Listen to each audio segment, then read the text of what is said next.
안녕하세요. DJ 현희입니다. 오늘의 사연 시작해 보겠습니다. 안녕하세요. 가장 어두운 밤이 지나야 해가 뜬다라는 말 들어보신 적 있으세요? 저는 그 말을 몸으로 겪고 나서야 진짜 뜻을 알게 됐습니다. 사실 어두운 시간을 보내고 있을 때는 정말 절망스럽고 눈물밖에 안 났는데요. 어떤 순간도 절대로 영원하지 않더라고요. 아무리 힘들어도 결국은 해가 뜨는 거죠.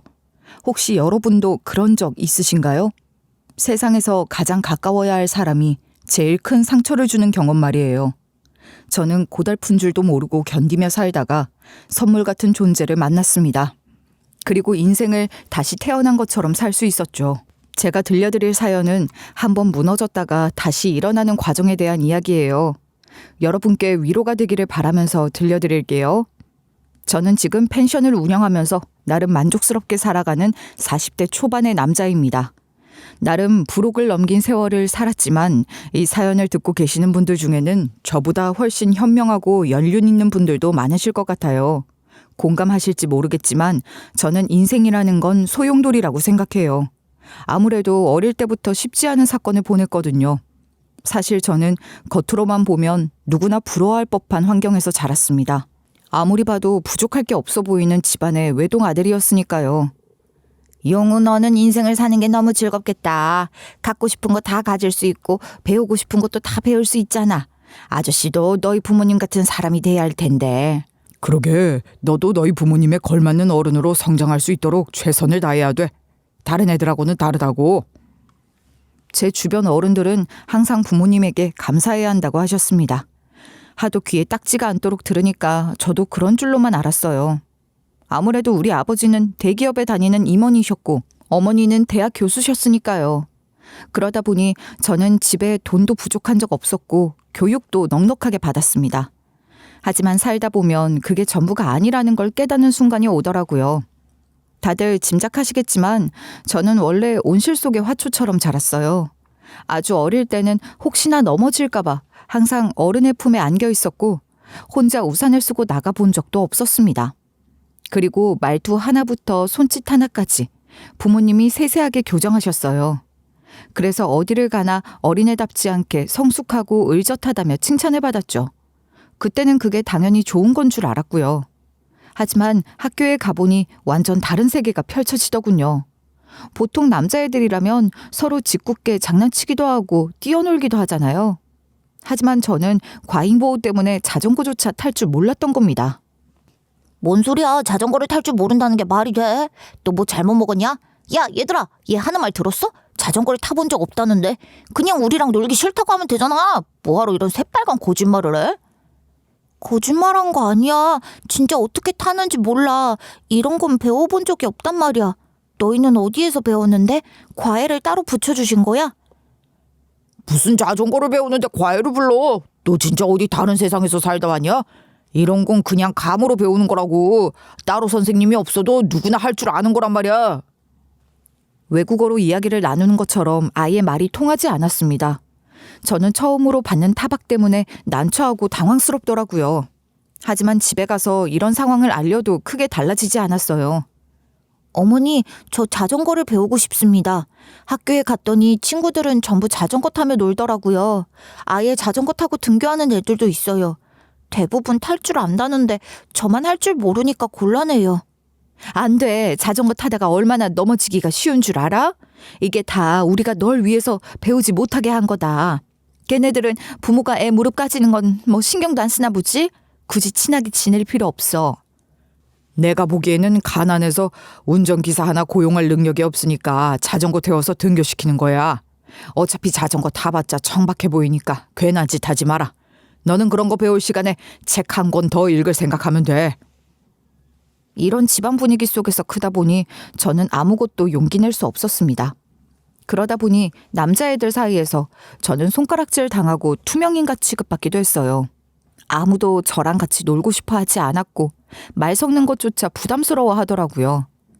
저는 교실에서 벽지와 같은 존재였고 출석을 확인할 때가 아니면 이름을 불릴 일이 없었어요. 아무래도 그 나이 아이들은 뭔가 다른 사람을 귀신같이 눈치채잖아요. 금방 제가 특이하다는 걸 알아채버린 거죠. 다른 남자애들은 체육 시간을 가장 즐거워하는데 저는 혹시 다칠까봐 앉아 있었거든요. 물론 저도 친구를 사귀고 싶다는 마음이 항상 있었어요. 아무리 어리다고 해도 외롭다는 감정을 모르는 건 아니니까요. 하지만 그럴 때마다 부모님이 정색하면서 반대하셨습니다. 네가 지금은 아직 어리니까 우리가 어느 정도 봐주고 있지만 결국 나중에는 교양 있게 행동할 줄 알아야 돼. 그런데 이게 나이 먹고 금방 바뀌는 게 아니야. 무조건 어릴 때 습관을 들여놔야 한다고. 그리고 너는 귀한 아이니까 안전에 특별히 신경 쓰도록 해라. 학교에서 아무리 오랜 시간을 친구들과 보낸다고 해도 당장 집에 가면 모든 걸 부모님이 좌지우지하셨습니다. 그러니 저는 친구들과 사이좋게 지내고 싶은 마음을 애써 누를 수밖에 없었어요. 그렇게 저는 누구보다 고독한 사람으로 고등학교까지 진학했는데요. 처음으로 누군가가 살갑게 다가와줬습니다. 그 여자애는 우리 반의 반장이었고 지금까지도 첫 만남을 잊을 수가 없죠. 꼭 햇살이 저만 비추는 것 같은 착각에 빠졌거든요. 너는 왜 항상 그렇게 울적한 얼굴로 앉아있어? 누가 보면 무슨 일 난 줄 알겠다. 너 내 이름이 뭔지는 알아? 설마 한 학기가 다 지나가는데 모른다고 할 건 아니겠지? 김혜수, 무슨 일 난 거 아니고 그냥 가만히 앉아있던 건데 신경 쓰지 않아도 돼. 나는 원래 이렇게 살아왔으니까. 뭐 얼마나 대단하게 길게 살았다고. 점심시간에 나랑 같이 먹자. 너는 신경 쓰지 않아도 된다고 했지만 누구라도 널 보면 신경 쓸 수밖에 없을 거야. 혜수는 가난한 집의 장녀로 동생들을 여럿둬서 책임감이 강했습니다. 본인도 학생이라 정신없을 텐데 아침마다 동생들을 위한 밥상을 차린다고 하더군요. 그리고 동생들이 어디 아프기라도 하면 직접 병원에 데리고 다닌다고 했어요. 게다가 숙제검사부터 시험 공부까지 도와줘야 한다고 했죠. 그 덕분에 자기보다 약해 보이는 사람에게 먼저 손을 내밀 줄 알았던 것 같아요. 저 역시 동생처럼 생각하면서 마음 써줬죠. 아무도 저한테 관심을 두지 않았는데 혜수만이 따뜻하게 생각해줬으니까요. 어느 정도였냐면 조를 이뤄서 활동하는 시간이 생길 때마다 제가 혼자 남겨지지 않도록 옆자리를 일부러 비워뒀습니다. 그리고 다른 아이들이 눈치 주면서 저를 흉볼 때면 정색하면서 막더라고요. 다시 돌이켜봐도 저의 모든 학창시절 중 가장 행복했던 나날이었어요. 물론 부모님은 못마땅하게 생각하셨습니다. 너 요즘 무슨 반장이라는 여자애랑 어울린다며? 걔네 집이 어떤지 알고 있어? 가난한 주제에 애들만 드립다 낳은 집안이던데 급이 안 맞는 애랑은 어울리는 거 아니다. 나중에 분명히 피해보게 돼 있다고. 여지껏 우리 말 잘 듣고 살더니 왜 갑자기 엇나가는 거냐? 그런 집구석 여자애랑 가깝게 지내서 뭐가 남을 것 같아? 머리 잘 굴려라. 너한테 도움이 되는 사람들과 친하게 지내야지. 우리가 널 어떻게 키웠는데 실망시키면 안 된다. 부모님이 아무리 웃음기 없이 나무라신다고 해도 마음이 가는 것은 어쩔 수가 없었습니다. 게다가 이제는 저도 고등학생이었으니 그 예전의 어린애가 아니었죠. 그래서 저는 부모님 몰래 혜수랑 도서관에 가서 공부하기도 했어요. 그리고 길거리에서 붕어빵을 난생 처음 사 먹어봤답니다. 그렇게 혜수 곁에 있으면서 저는 사람들과 어울리는 법을 배웠던 것 같아요. 심지어 부모님에게 혜수랑 여전히 친하게 지낸다는 사실을 들켜서 분노를 산 적도 있었는데요. 저는 가출을 감행하면서까지 의견을 피력하기도 했습니다. 그냥 친구 하나를 겨우 사귀었을 뿐인데 왜 이런 것마저 어머니 아버지 허락을 구해야 하는 거죠? 제가 평생 혼자 살기를 바라세요? 혜수가 가난한 집 딸인 건 중요하지 않아요. 누구보다 다정하고 저를 웃게 해준다고요. 아니 우리 아들이 왜 언성을 높이지? 너 정말 나 기절하는 거 보고 싶어서 이래? 우리가 다 널 위해서 이러는 거라는 거 모르지 않잖아.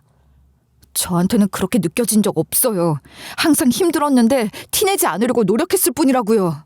저는 더 이상 부모님의 허수아비로 살지 않겠다고 결심했습니다. 그전까지는 뭐든 시키는 대로만 하던 외동아들이 하루아침에 집을 나가버렸으니 부모님도 어안이 벙벙하셨을 거예요. 결국 불만스러운 기색을 감추지 못하시면서도 제 고집을 꺾지는 못하시더라고요. 인생을 살면서 처음으로 제가 원하는 걸 얻어낸 순간이었죠. 그러던 어느 날 혜수가 대학을 포기하겠다고 하더군요. 그동안 얼마나 열심히 공부했는지 지켜봐와서 당혹스러웠죠. 그런데 혜수의 다른 친구들을 통해 대학 포기의 원인이 등록금 때문이라는 걸 알게 됐습니다. 이대로 포기하는 건 너무 아쉽지 않아? 만약 장학금을 받게 되면 계속 공부할 수 있을 거야. 그동안 노력했던 게 아까운데 제발 다시 생각해봐. 장학금을 아무나 받을 수 있는 게 아니잖아. 그냥 나는 지금부터 졸업하고 일할 곳을 찾는 게 현명해.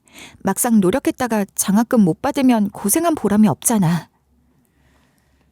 혜수는 씩씩하게 대답했지만 눈물을 겨우 참고 있었습니다. 솔직히 울지 말라고 달래주고 싶었는데 그건 자존심이 상할 것 같더라고요. 그렇게 가슴이 너무 아픈데도 당시에는 저 역시 아직은 청소년이었기 때문에 금전적으로 도와줄 수 없었습니다.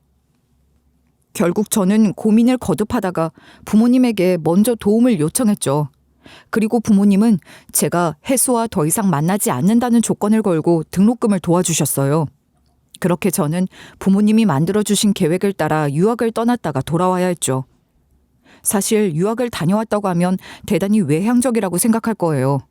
아무래도 외국인들과 소통하며 살아남기 위해서는 친화력이 좋아야 하니까요.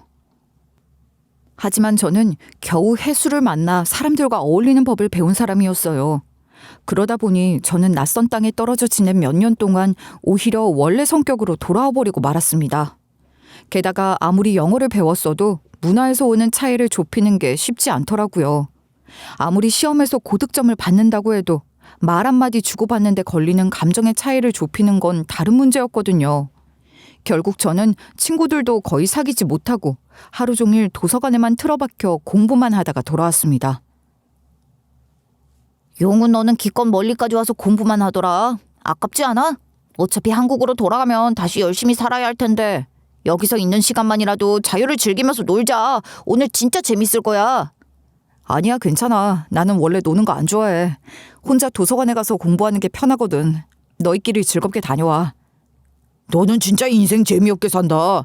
나라면 누가 돈을 줘도 그렇게는 못 산다고 할 거야. 혹시 어디서 협박당하고 있는 건 아니지? 에이, 농담이야. 아무튼 나중에 후회하지 마라. 그나마 소통했던 친구들도 전부 한인이었습니다. 그러다 보니 시간이 흘러 아버지를 따라 대기업에 입사했음에도 고통스러운 시간이 이어졌어요. 처음 입사가 결정됐을 때는 그동안 고생하며 살아온 보람이 있을 줄 알았거든요. 하지만 인생은 산 넘어 산이더라고요.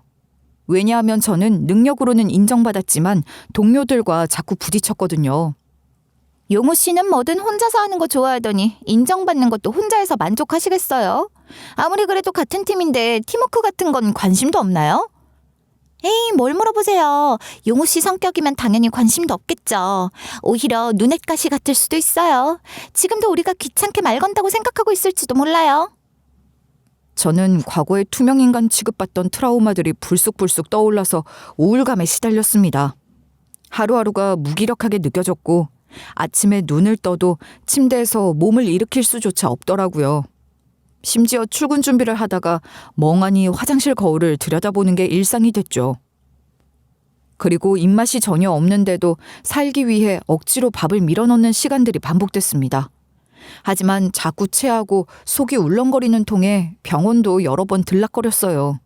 그리고 사람들이 많은 공간에 가기만 하면 이유 없이 심장이 빨리 뛰더군요. 오죽하면 엘리베이터 버튼을 누르다가도 울컥하는 기분이 들어서 입술을 깨물고 눈물을 참아야 했습니다. 그리고 회사 책상 앞에 앉아서 아무것도 시작하지 못하고 머리만 감싸안은 채 한참을 멍하니 앉아 있었던 적도 있었어요. 그러니 능률마저 눈에 띄게 떨어질 수밖에 없었죠. 안 그래도 회사에서 저는 모난 사람 취급받고 있었는데 성과마저 제대로 입증하지 못하니 어떤 취급을 받았겠나요? 우선 사무실 안에서 저랑 눈을 마주치는 사람조차 없었고요. 회식 자리는 물론 점심시간마저 저를 빼놓고 이야기하는 일이 부지기수였습니다. 게다가 업무적으로도 같이 맡아야 할 일이 있으면 아예 저한테만 은근슬쩍 몰아주더라고요. 용우 씨는 일 하나만큼은 우리 팀에서 제일 잘하는 편이니까 이 정도 하실 수 있죠? 설마 못한다고 약한 소리는 안 하실 거라고 믿어요. 그동안 일 잘하는 거 하나로 여기까지 오신 거니까요. 진짜 기대되네요. 용우 씨라면 저희랑은 감히 비교도 안 될 테니까 금방 끝내실 거예요. 그러면 퇴근 시간 전까지 다 부탁드려요. 심지어 팀장이 사무실을 돌아다니며 피드백을 줄 때도 제 자리만 그냥 지나가 버렸어요. 그리고 회의 중에 제가 아이디어를 제안해도 내내 무반응으로 일관하다가 다른 직원이 비슷한 말을 하면 그제야 고개를 끄덕이더군요. 그동안 참아와줬을 뿐이고 이제는 얄짤없다는 분위기로 싸늘하게 바뀌어버린 거예요. 오죽하면 책상 위에 놓인 서류 더미만 봐도 숨이 턱 막히는 기분이 들었습니다. 아버지, 저 회사 그만두고 싶습니다. 나름대로 버텨보려고 노력했지만 여기까지가 최선인 것 같아요. 이대로는 숨도 못 쉬겠어요. 제가 얼마나 열심히였는지 모르시는 거 아니잖아요. 이해해 주셨으면 좋겠어요. 그게 말이 되는 소리냐? 네가 이대로 퇴사하는 건 곧 내 체면에 먹칠하는 일이야. 그만두고 싶으면 적어도 이미지 회복은 하고 나가야 돼. 유정의 미도 못 거두고 멋대로 뛰쳐나오겠다는 거면 못 들은 걸로 알 거다. 저는 고통스럽다고 호소했지만 아버지는 단호하셨습니다. 결국 저는 어떻게든 버티려고 노력했지만 증상이 악화되는 바람에 스스로 숨을 끊으려는 시도까지 하고 말았어요. 다행히 어머니가 저를 일찍 발견해 주신 덕분에 병원에 실려갔고 치료를 받았죠. 그렇게 부모님은 어쩔 수 없이 제가 퇴사하겠다는 선택을 말리지 못하셨습니다. 그리고 저는 치료를 핑계 삼아 백수가 됐죠. 하지만 집안의 정적을 견디는 게 힘들어 편의점 아르바이트를 구했어요. 그런데 우연히 첫사랑이었던 혜수와 재회하게 된 겁니다. 제가 일하는 편의점이 혜수가 다니는 회사 근처에 있더라고요. 그동안 잘 지냈어? 시간이 흐르기는 했나 보다. 그때는 내 동생처럼 귀엽게 느껴지기도 했는데 이제는 완전히 남자가 됐네. 내가 할 소리야. 아까 문 열고 들어오는데 분위기가 성숙해져서 깜짝 놀랐어. 못 알아봤으면 억울할 뻔했네. 혜수는 여전히 환하게 웃는 얼굴을 간직하고 있었습니다. 사람에게 상처받은 시점에서 첫사랑을 다시 만나니 얼마나 반가웠는지 몰라요. 그렇게 우리는 추억을 회상하며 몇 번 만나다가 교제를 시작했어요. 아무래도 혜수가 털털한 사람이었던 만큼 우리는 데이트를 한다고 해서 특별한 장소를 고집하진 않았습니다. 가끔은 혜수가 일하는 회사 근처 공원에서 도시락을 나눠 먹기도 했고요. 비 오는 날엔 아무도 없는 카페 한쪽 구석에 앉아 서로의 일상을 털어놓았어요. 그리고 혜수의 퇴근 시간에 맞춰 편의점 앞에서 만나 아이스크림 하나 들고 밤길을 걸었죠. 어느 날은 버스를 잘못 타서 생판 모르는 동네에 도착한 적도 있었는데요.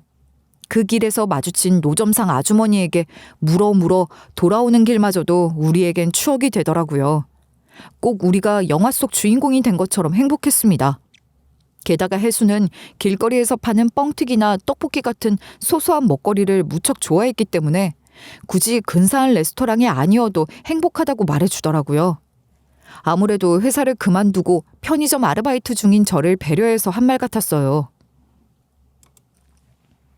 너 예전보다 훨씬 단단해진 것 같아. 그때는 내가 너를 챙겨줘야 할 것 같은 느낌이 강했는데 이제는 너한테 의지하고 싶어져. 사실은 네가 유학 간다고 해서 걱정스럽기도 했거든. 혹시나 거기서도 혼자 웅크리고 있으면 어쩌나 하고. 사실은 거기서 너 없이 적응하느라 힘들었어. 네가 얼마나 나를 살뜰하게 챙겨줬는지 깨달을 수 있었지. 어쩌면 다시는 웃을 일이 없을지도 모른다고 생각되더라고. 그래도 너 다시 만나니까 정신 차려야겠다는 생각이 든다. 저는 혜수와 결혼하고 싶은 마음에 다시 직장을 구했습니다. 원래 다녔던 대기업보다는 규모가 작았지만 나름 안정적이고 이름 있는 회사였어요. 그리고 부모님은 제가 왜 다시 일어섰는지 영문을 모르시면서도 반가워하시더라고요. 역시 우리 아들. 언제까지고 편의점이나 다니진 않을 거라고 믿고 있었어. 비록 대기업은 아니지만 고생했다. 그렇게 저는 직장에서 다시 자리를 잡기 위해 애썼습니다. 그리고 혜수와 결혼하기 위해 양가에 인사드렸죠. 특히 혜순의 부모님은 저를 무척 반겨주시더라고요. 하지만 우리 부모님은 거의 발작하실 것처럼 난리가 났어요. 아니, 등록금 받아갔던 그 여자애랑 또 엮인 거야? 얘가 왜 이렇게 호구처럼 사는지 모르겠네. 어떻게 또 우리 집에 빌붙으려는 수작을 받아주려고 해. 내가 못 살아. 양심이 있는 거면 등록금 선에서 끝냈어야 하는 거 아니냐고. 그런 거 아니에요. 제가 결혼하자고 해서 프로포즈한 거라고요. 저는 혜수를 다시 만나지 않았다면 아직도 편의점에 있었을 거예요. 전부 혜수 덕분에 다시 일어난 거죠. 그런 약한 소리 할 생각하지 마라. 네가 의지가 있으니까 다시 일어날 수 있었던 거지. 무슨 여자의 핑계를 대는 거야. 결혼은 그냥 잠깐의 감정만 가지고 이룰 수 없는 거다.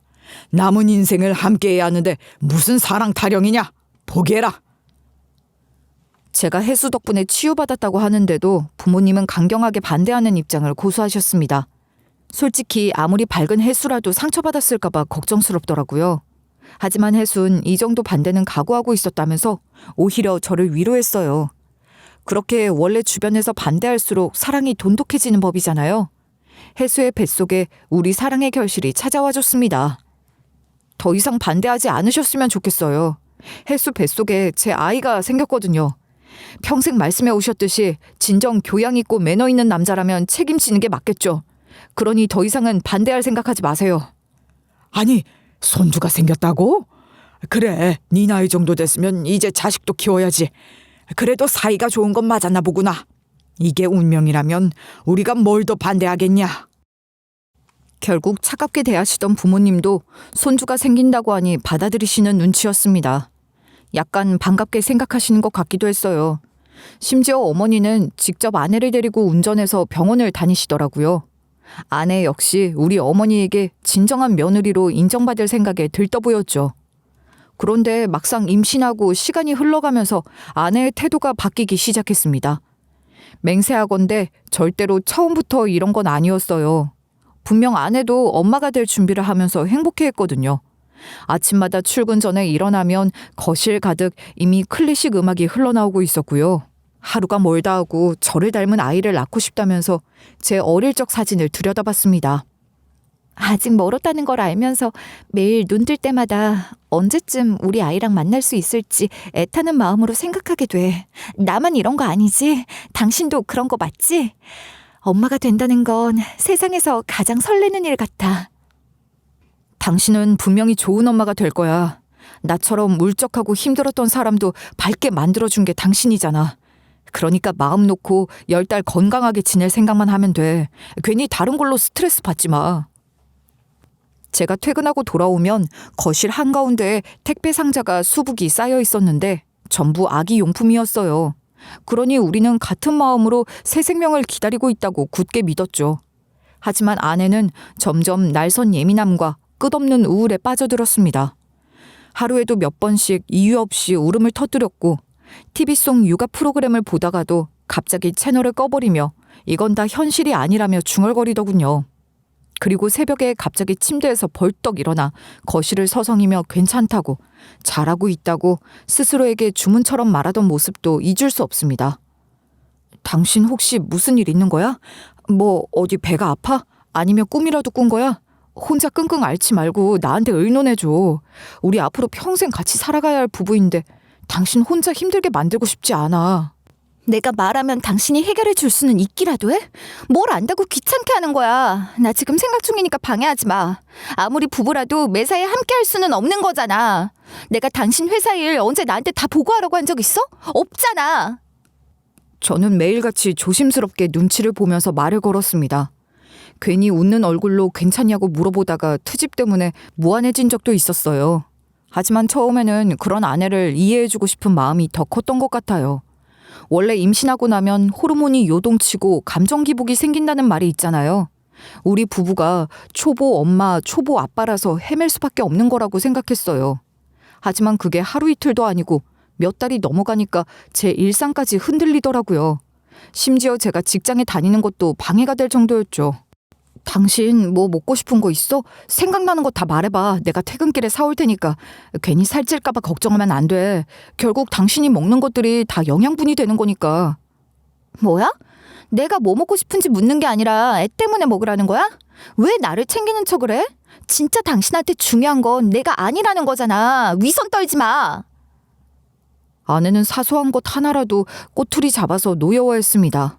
심지어 제가 태아 성별 고지를 받고 딸바보가 될 준비를 할 거라며 행복해하는데도 남일 보듯 하더라고요. 게다가 아내는 갑자기 명품 브랜드를 찾고 비싼 태교 여행을 가고 싶다며 닥달하기 시작했어요. 결국 저는 부모님께 돈까지 빌려야 했습니다. 그동안 남부럽지 않게 행복한 가정을 꾸리겠다며 큰 소리쳤는데 얼마나 부끄러웠는지 몰라요. 그래도 저는 최대한 아내에게 화내고 싶지 않아서 무던히도 버티며 인내했어요. 그러다 보니 주변에선 제가 대신 입덧하냐며 살 빠졌다고 걱정하더군요. 그러던 와중에 설상가상으로 아내가 스트레스로 인해 유산 판정을 받게 됐습니다. 그나마 제 자식이 태어날 것을 기대하며 버텼던 건데 가슴이 무너져 내리는 기분이 들었죠. 하지만 아내는 그다지 슬퍼하지도 않는 것 같았어요. 그냥 그럴 줄 알았다는 듯이 담담하더라고요. 당신은 어떻게 눈물 한 방울도 없어? 이게 정상적인 사람의 반응이 맞아? 나만 이렇게 슬퍼? 우리 애가 세상에 나올 준비를 하다가 하늘로 떠나버렸대. 이걸 어떻게 그리 담담하게 받아들여? 그러면 내가 오열이라도 해주기를 바라는 거야? 내가 울면 애가 살아서 돌아오기라도 해? 당장 나야말로 몸에 무리가 가니까 힘든데 당신까지 거슬리게 하지 마.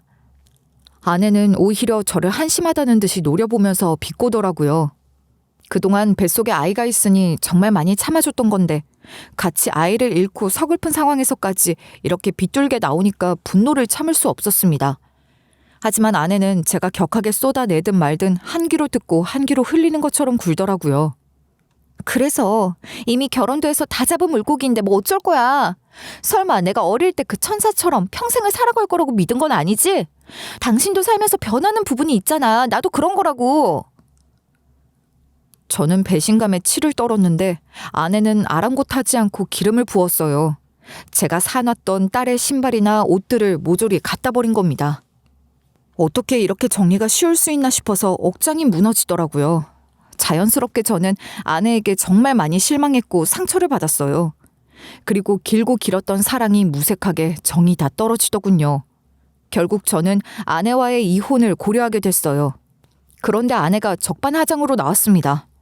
그렇게 사랑한다고 간절하게 애원할 때는 언제고 이 세상에 태어나지도 않았던 애 하나 사라졌으니 이혼하자는 거야? 당신도 진짜 웃기네. 그런 얄팍한 감정으로 평생을 약속했다니 다 연기였구나. 어떻게 사람이 180도 바뀌어버릴 수가 있어? 사실 그냥 우리 집안에 들어오기만 하면 됐던 거야? 임신 공격이라도 했던 거냐고. 내가 학창시절에 사랑했던 혜수는 어디 갔어? 어디 갔긴 당신 바로 앞에 있잖아. 어차피 이혼하려는 마당에 궁금한 것도 많네. 괜히 내 핑계 대지 말고 그냥 깔끔하게 헤어져. 나도 찌질한 남자랑 계속 살 생각 없으니까. 결국 저는 아내와 이혼하게 됐습니다. 그런데 우리 부모님은 내심 좋아하는 눈치였어요. 어차피 손주가 나오는 상황도 아니라면 갈라서는 게 맞고 다른 좋은 집안의 여식과 재혼하라고 하시더군요. 물론 저는 모두 거절해버렸어요. 내심 첫사랑과의 이별이 가슴 아팠던 거죠.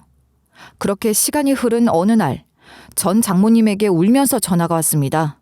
갑자기 전처가 자궁 내막증으로 인해 응급수술을 받게 됐다고 하더라고요.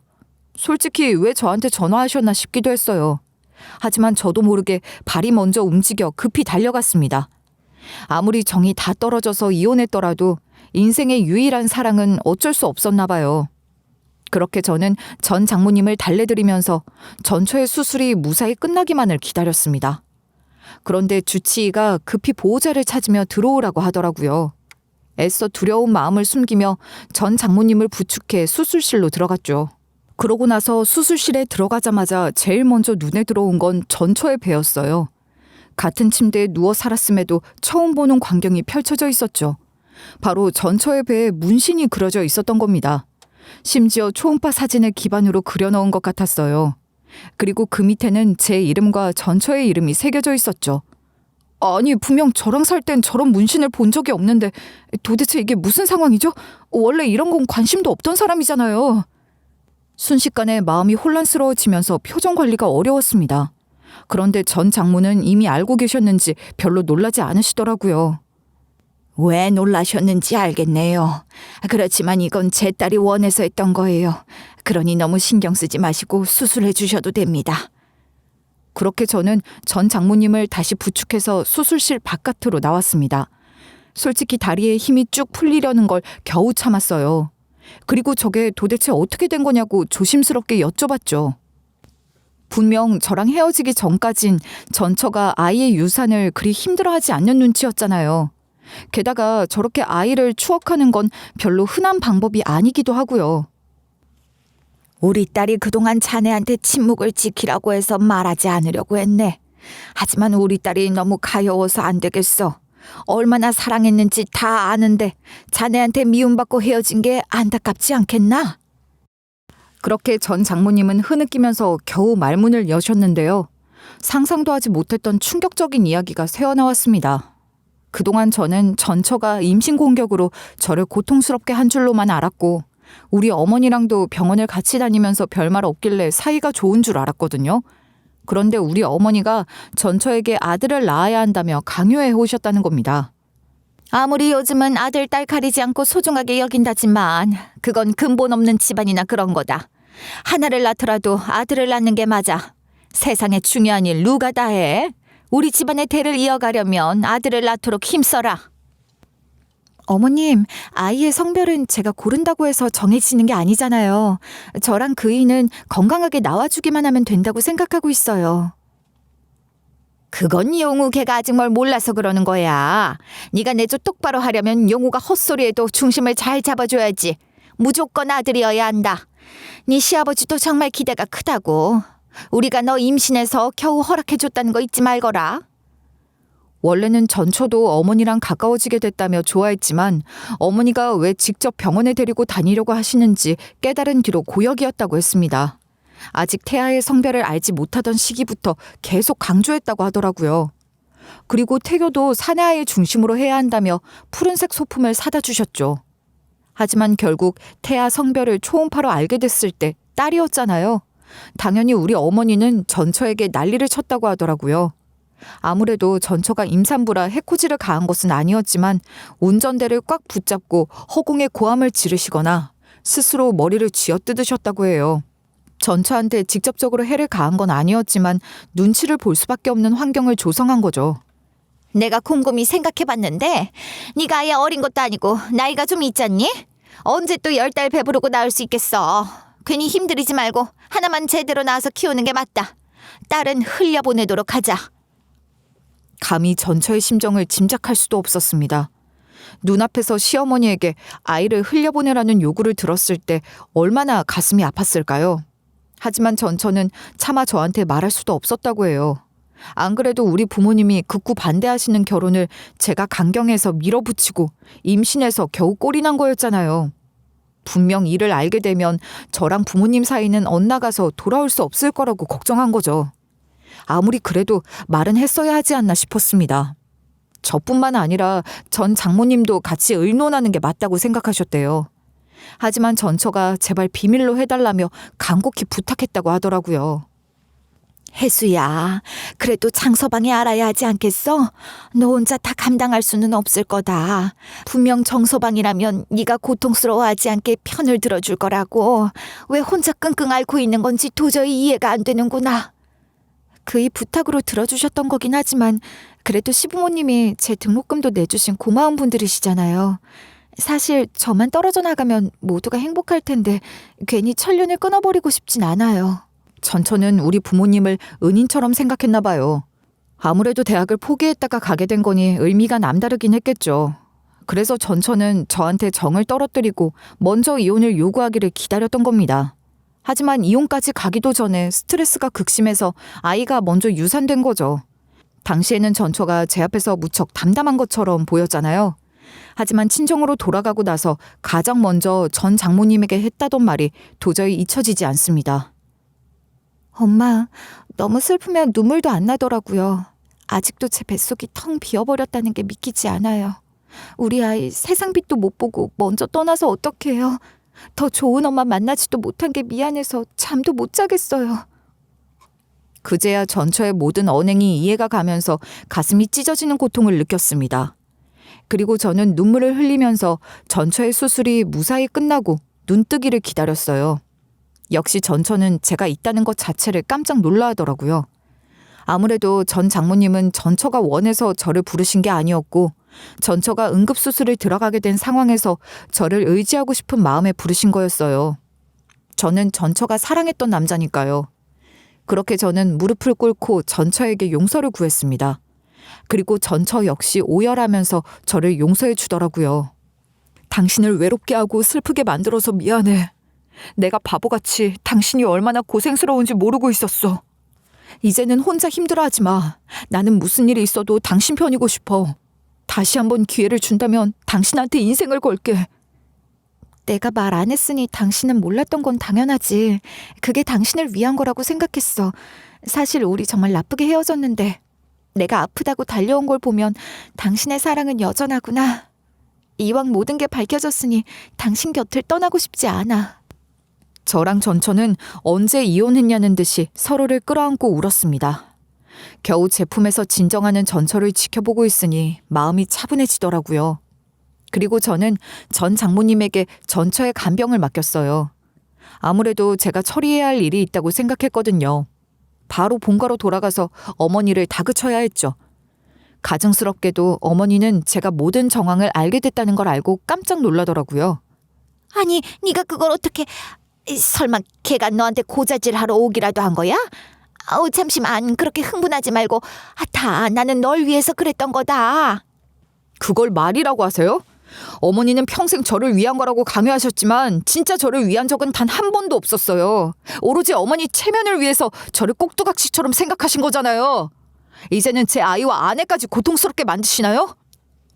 저는 꼭 준비해온 것처럼 어머니에게 분노를 쏟아냈습니다. 그동안 살면서 쌓인 울분이 전부 터지는 것 같았어요. 그런데 이 와중에 아버지는 어머니한테 모든 책임을 돌리면서 손가락질 하더라고요. 왜 이렇게까지 며느리를 들들 볶았어? 적당히 선을 봐가면서 움직였어야지. 같은 여자면서 왜 그렇게 민감하게 굴고 이사단을 낸 거야? 한심하기는. 아버지도 이제 와서 발뺌하려고 하지 마세요. 제가 어머니 아버지를 평생 봐왔는데 모를 거라고 생각하시나요? 분명 아버지도 뒤에서 어머니를 시키셨을 거잖아요. 분명 어머니나 아버지나 둘 다 똑같이 손자를 기대하며 전처에게 압박을 가했을 겁니다. 그래서 저는 어머니랑 아버지 모두 사회적으로 체면을 중시한다는 점을 이용해서 폭로당하기 싫으면 재산을 내놓으라고 요구했어요. 둘 다 노후는 어떡하냐면서 발작하더라고요. 하지만 그거 본인들이 알아서 해결해야 할 일이었죠. 그렇게 저는 어머니, 아버지가 각자 명의로 세를 받고 있던 상가를 갖게 됐어요. 물론 증여세까지 어머니, 아버지 돈으로 해결했고요. 그리고 아들 죽었다고 생각하라며 일갈해주고 절연해버렸습니다. 그러고 나서 저는 아내의 곁에 더 가까이 있기 위해 회사를 그만뒀는데요. 처음 다녔던 대기업에서 쫓겨나듯이 나왔던 것과는 다르게 유종의 미를 거둘 수 있었어요. 마지막으로 출근했을 때 회사 동료들이 아쉬워하는 것을 보고 그동안 제가 나쁘지 않은 사람이었다는 것을 깨달을 수 있어서 고마웠답니다. 용우 씨 정말 고생 많으셨어요. 이렇게 보내드리게 돼서 아쉽네요. 솔직히 같은 팀에 있어서 정말 많이 든든했거든요. 어디를 가든 잘하실 거예요. 맞아요. 용우 씨라면 어디에서든 인정받으실 것 같아요. 비록 저희 입장에서는 많이 아쉽지만 잘 지내시기를 바랄게요. 건강하시고요. 이런 인사를 받고 떠나게 되다니 정말 감사드립니다. 덕분에 좋은 기억만 갖고 떠나게 됐네요. 그동안 제가 부족한 점이 있었다면 너그럽게 생각해 주세요. 모두 건승하시길 빌어요. 심지어 회사 후배들은 저를 위해 손편지까지 적어줬습니다. 학창 시절에도 이런 따뜻한 추억은 거의 없었기 때문에 크게 감동받았죠. 만약 제가 조금만 더 젊었었다면 주책 없이 눈물을 흘렸을지도 몰라요. 그렇게 무사히 회사를 떠나고 아내의 심신을 보살피기 위해 애쓰고 있어요. 아침마다 눈을 뜨면 가장 먼저 하는 일은 아내의 얼굴부터 확인하는 거예요. 밤새 뒤척이지는 않았는지, 표정은 좀 괜찮은지 살펴보다가 조용히 죽을 끓이죠. 가끔씩 식욕이 없다고 하는데 한 숟가락이라도 직접 입에 넣어준답니다. 그리고 생강차도 하루에 한 번씩 잊지 않고 챙겨주고 있죠. 아예 하루를 통째로 아내 중심으로 살아가고 있는 셈이에요. 그게 제가 할 수 있는 최소한의 사랑이라고 생각하거든요. 그리고 그동안 모아뒀던 돈을 털어서 펜션도 구입해 운영하고 있습니다. 비수기에는 아내와 처가 식구들을 초대해 같이 휴가를 보내기도 하죠. 능력 있고 다정한 사위 덕분에 내가 말년에 이런 호강을 다 누리는구나. 사실 내 딸한테만 잘해줘도 충분한데 말이야. 이거 그냥 하는 말 아니고 자네는 내 딸이랑 잘 사는 모습 보여주면 되네. 그러니까 다른 부담은 갖지 말라고. 부담스러워서 이러는 거 아니에요. 그냥 저는 와이프 아니었으면 사람 구실 못했을지도 모르거든요. 그래서 은혜 갚는 중이니까 편하게 누리시면 됩니다. 아내는 제가 처가 식구들까지 살뜰하게 챙기는 것을 보며 감동을 받곤 하는데요. 저는 아내가 마음 편히 웃는 모습을 다시 볼 수 있게 된 걸로도 만족해요. 사실 아내가 재발률이 꽤 높은 병에 걸렸던 터라 호르몬 약을 먹고 있거든요. 그런데 이게 강제로 폐경하게 만든다고 하더라고요. 그래서 아내는 많이 울적해하고 힘들어했습니다. 당신 같은 좋은 사람이 내 옆에 있느라 애 없이 살아야 한다고 생각하며 미안해 죽겠어. 당신도 원하는 가정이 따로 있었을 거잖아. 이대로 당신을 붙잡아 두는 게 너무 이기적으로 느껴져서 괴로워. 나는 애를 갖고 싶은 게 아니라 당신을 사랑하는 거라서 상관없어. 괜히 나 때문에 마음 아파하지 마. 당신한테는 회복이 우선이란 말이야. 나한테는 당신 없이 살던 시절이 더 괴로우니까 괜히 다른 생각은 하지 말라고. 저는 최선을 다해 달래줬는데 아내는 고개를 끄덕이면서도 눈물을 참지 못했습니다. 한땐 저보다 누나처럼 느껴지고 강단이던 아내가 이토록 서글프게 우니 가슴이 찢어지더라고요. 그래서 저는 아내가 고민에서 벗어날 수 있도록 노력했어요. 하지만 아내는 여전히 아이에 대한 미련을 버리지 못하더군요. 결국 저는 아내를 데리고 고아원으로 봉사를 다니게 됐습니다. 처음에는 조심스러운 부분도 있었는데 아내가 아이들 옆에서 해맑게 웃고 있는 모습을 보니 씻은 듯이 걱정이 사라지더라고요. 그렇게 지금은 아내가 원하길래 입양까지 진지하게 고려하고 있어요. 그리고 우리 부모님이 어떻게 지내는지 궁금하신 분들도 계실 것 같아요. 사실 저는 절연을 선언한 뒤로 관심도 끊고 연락도 안 하며 살았는데요. 어머니에게 연락 온 적이 있었습니다. 나는 네 아버지랑 이혼했다. 네가 우리랑 인연을 끊어버린 걸 전부 내 탓이라고 생각하는 것 같더라. 매일같이 시달려서 잠도 못 자고 살도 빠졌어. 길거리에서 만나면 네가 나를 알아보지 못할지도 몰라. 그런 건 궁금하지 않아요. 그냥 무소식이 희소식이라고 생각하면서 살아갈 테니까 저한테도 관심 꺼주셨으면 좋겠네요. 어머니랑 아버지와 절연한 덕분인지 몰라도 인생에서 가장 행복한 시간을 보내고 있거든요. 솔직히 어머니와 아버지의 이혼은 저에게 놀랍지도 않습니다. 애초에 저를 본인들 입맛대로 키우려는 것 외에는 정서적인 교류가 아예 없었으니까요. 그런데 어머니는 더 할 말이 남아있는 것처럼 보이더라고요. 바로 우리 아내에게 하고 싶은 말이 있다는 거였죠. 마음 같아선 단칼에 거절해버리고 싶었는데 아내는 한번 받아보겠다고 하더군요. 그리고 어머니는 아내에게 진심으로 사과하셨습니다. 내가 진심으로 많이 후회하고 있다. 그때는 내가 많이 어리석었던 것 같아. 가족은 그냥 서로 건강하고 행복하게 지내는 걸로 충분한 존재인데 너한테 많이 미안하다. 우리 아들이랑 다시 합쳤다고 하던데 나랑도 다시 연락하고 지내면 안 되겠니? 안 되겠는데요. 제 아이까지 잃었는데 어머님 같으면 다시 얼굴 볼 수 있겠나요? 저는 어머님을 받아들이고 싶어서 전화 받은 게 아니고 도대체 무슨 말을 하나 싶어서 받은 거예요. 사과 받았으니 이걸로 됐고 다시는 찾지 마세요.